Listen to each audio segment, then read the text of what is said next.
देश में लोकसभा चुनाव के बाद अब 4 राज्यों में विधानसभा का चुनाव होना है। जिन 4 राज्यों में विधानसभा का चुनाव होना है वे राज्य हैं झारखंड, महाराष्ट्र, हरियाणा और जम्मू और कश्मीर।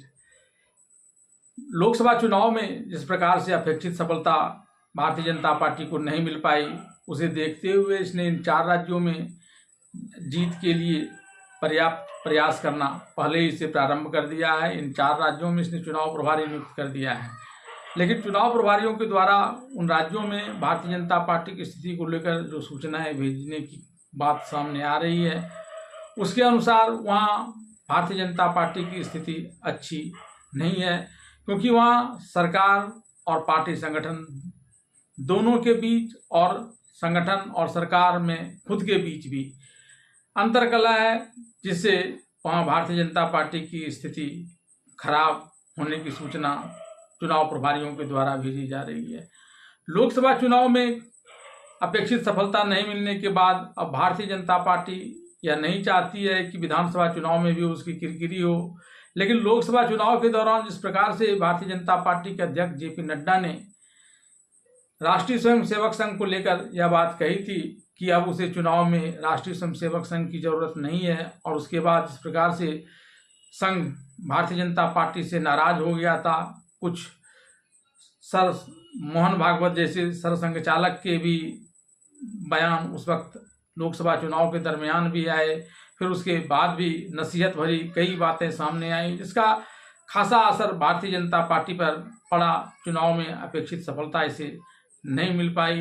लेकिन अब जो जिस प्रकार से भारतीय जनता पार्टी में सरकार के अंदर, सरकार और संगठन के अंदर अंतरकलह की स्थिति बनी हुई है, उसे संघ की मदद से ही आसानी से पाटा जा सकता है। इसे देखते हुए भारतीय जनता पार्टी ने अब यह निर्णय लिया है कि आगामी 4 राज्यों में होने वाले चुनाव को देखते हुए वह संघ को बनाकर हर हाल में चुनाव में उसकी मदद लेने का प्रयास करेगी।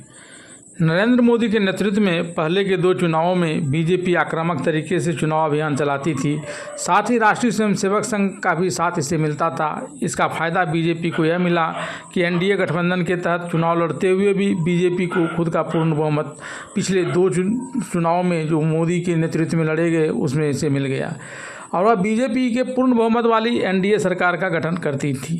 लेकिन 2024 के लोकसभा चुनाव और विधानसभा उपचुनाव में उस आक्रामकता का अभाव और इंडिया गठबंधन के नेताओं, खासकर राहुल गांधी की क्रियाओं और भाषणों पर प्रतिक्रिया देने के प्रचलन के बढ़ने के अलावा चुनाव के दौरान अति उत्साह में बीजेपी अध्यक्ष जेपी नड्डा द्वारा चुनाव में बीजेपी को आरएस की जरूरत नहीं रह जाने जैसे बयान के कारण संघ में बीजेपी नाराज हो जाने के बाद बीजेपी को चुनाव में खासा नुकसान उठाना पड़ा था। इन सब कारणों से संघ में भी बीजेपी के प्रति नाराजगी बढ़ गई। यहाँ तक कि इस वजह से चुनाव के दौरान और हाल के दिनों में भी सरसंघ चालक मोहन भागवत तक ने बीजेपी नेतृत्व को आड़े हाथों लिया है। लेकिन लोकसभा चुनाव में मिली हार से सबक लेते हुए बीजेपी अब 4 राज्यों में होने वाले विधानसभा चुनाव को लेकर अपनी कार्यप्रणाली में सुधार लाने के साथ आरएसएस का भी समर्थन जुटाने में लग गई है। हरियाणा में सीएम बदलने के बावजूद चुनावी समीकरण नहीं बदल रहा है। वहीं महाराष्ट्र में लोकसभा चुनाव के दौरान एनडीए विपक्षी महाअघाड़ी गठबंधन के सामने कमज़ोर पड़ गया है। ऐसे में विधानसभा चुनाव में भी वहां समस्या सामने आ सकती है।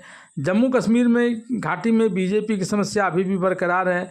यहाँ भी यह तय नहीं है कि घाटी में सीटों में बीजेपी कैसे चुनाव लड़ेगी। झारखंड में भी बीजेपी में अंदरूनी कलह की बातें सामने आ रही हैं। बीजेपी में इस समय संगठन के साथ ही सरकार में भी अंदरूनी कलह बढ़ गई है। इस परिस्थिति में संघ की भूमिका बीजेपी के लिए अहम हो गई है। आरएसएस ही बीजेपी के इस अंतर्कलह को सुलझाकर चुनावी माहौल को बीजेपी के अनुकूल बना सकता है। लोकसभा चुनाव में जमीन खिसकने के बाद बीजेपी को आरएसएस की महत्ता फिर से समझ में आने लगी है। ऐसे में बीजेपी संघ से अपने रिश्ते को मजबूत करने की कोशिश में जुट गई है। कहा जा रहा है कि जल्दी ही बीजेपी और संघ की बैठक बुलाई जा सकती है। इस बैठक के जरिए सभी तरह के मतभेद को खत्म कर बीजेपी संघ का सहयोग हासिल करेगी, ताकि 4 राज्यों में होने वाले विधानसभा चुनाव में बीजेपी का बेड़ा पार हो सके।